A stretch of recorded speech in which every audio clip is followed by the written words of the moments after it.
semi-synthetic looks like. QualiChem Xtreme Cut 220C.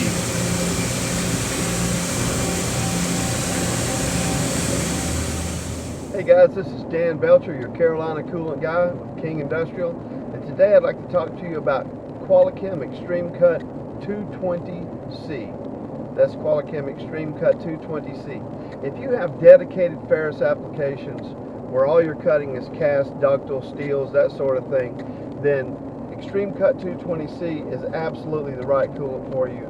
I just left a shop just this week that's had that coolant running in their machine tools for 3 years, no dump.